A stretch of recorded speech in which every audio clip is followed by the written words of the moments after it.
Hi everybody, welcome back to my channel. Gigi Budgets. We're going to do something a little different today. I am laying it all out on the line, and I'm going to tell y'all my debt confession. I think there might be an interest for this sort of thing. I talked to my good friend Ange over at Ange Budget and Debt, and she said she thought there was. So that's what we're getting into today. What these goals are things that I have pulled off my credit report that I need to work on paying down this year. I eventually want to start saving for a mortgage on a house. And if I want to do that, I got to get my credit in order. So let's get started. So we're going to write at the top of this, y'all. I looked for my black marker everywhere. I couldn't find it. My debt confession by me. Okay, so let's get started. First of all, normally I make about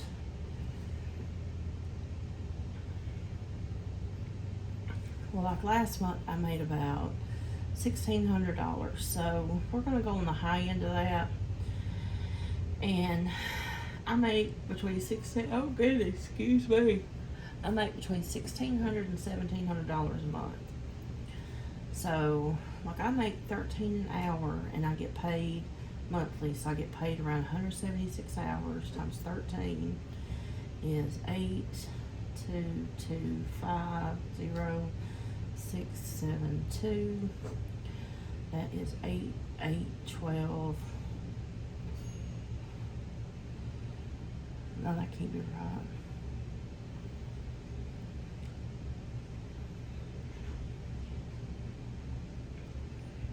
I don't make that much. I don't know why I'm putting that. Let's try that again. 176 times 13 is 8. That's 22. 528 0. That is 6, 7, and 1. There we go. That's better. 8, 12, 22.88 is about on average what I make. But you got to figure by the time they take out taxes and insurance, I probably make about $1,700 a month. My husband brings in he makes $17.25 an hour. He makes on average about a little over $2,200 a month, give or take. Okay, on top of that, I get a mileage check, which really varies depending on how much I drive. And like this month, it was over $900, but next month it's only going to be a little over $600. So we're going to go with the smaller amount of $600. So all total, our income, 7 and 2 is 9 and 6 is 15. Why am I doing this? I have a calculator. Keep me sharp. 1 plus 1 is 2. 2 plus 2 is 4. We bring in about $4,500 a month total. So this is our income. Okay. We have our rent, which is $680, which that includes our water bill of $30. Our light bill, which this month is $300. Our phone bill, which is $250. Our car insurance, which is, I believe it's went up, so it's $270, and I'll explain why it went up. We have a recliner that we're paying on, which is $55, and we have our cable, which is $80. We also have Hulu for $6. We have Paramount, which is $10. We have Netflix, which is $10. We have Peacock, which is $6. And we have HBO Max, which for right now is how much? I believe HBO Max is $2 right now because we got a special, and as soon as that special goes away, we're canceling it. let's see, I believe, so we have Hulu, Netflix, we have Paramount, we have Peacock, we have HBO Max. I believe that's all the streaming services that we have. Okay. Then we just bought a car last Friday, like Friday the 13th, and our car payment is going to be $432, but we're actually going to pay $462 because we were told if we pay that extra $30, then it'll help pay it off faster. But I'm fixing to break all this down in just a moment. So, with all this, let's see how much we have every month.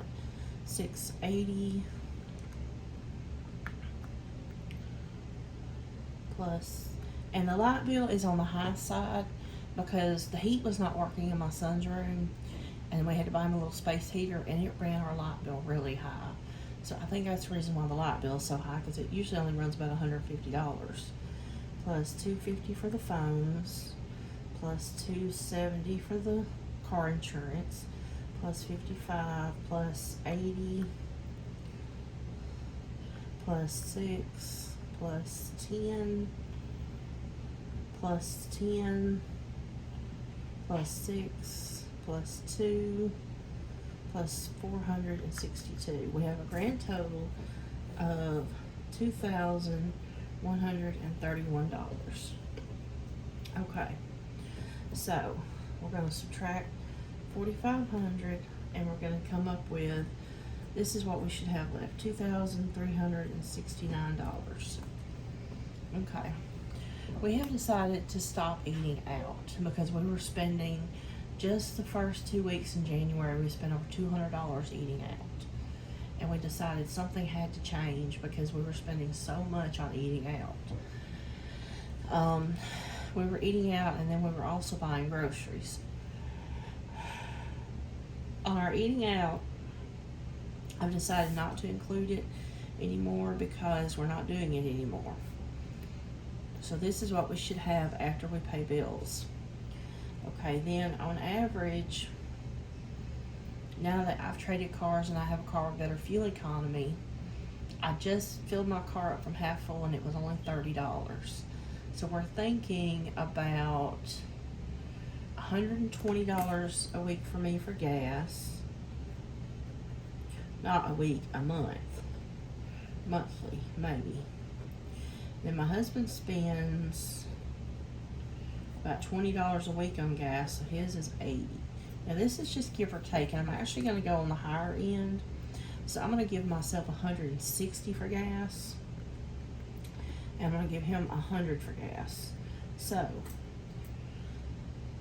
minus $23.69 equals $21.09 after gas. Now, the next thing is you have to eat, obviously. We spend about $200 a week at the grocery store. So that's $800 monthly at the grocery store minus $21.09 equals $13.09. So $13.09 after groceries. So if we don't eat out, realistically we should have between $1,200 and $1,300 left after we buy our groceries, because we're not going anywhere and we're not doing anything extra. So this is just what we would like, let's say would like to have. Okay, this is the first part of my debt confession. Here comes the second part, the really tough part. This is actually what I owe. I have several credit cards, I have a few medical bills, and I have some things I'm behind on. Credit cards, Capital One, I got behind on it. It was my most recent credit card, and it was $293.53. I'm not 100% sure on this one. I've got to call them next week because they refunded my $200 security deposit, and they refunded a $93.53 late fee. So right now it's showing that I don't owe them anything.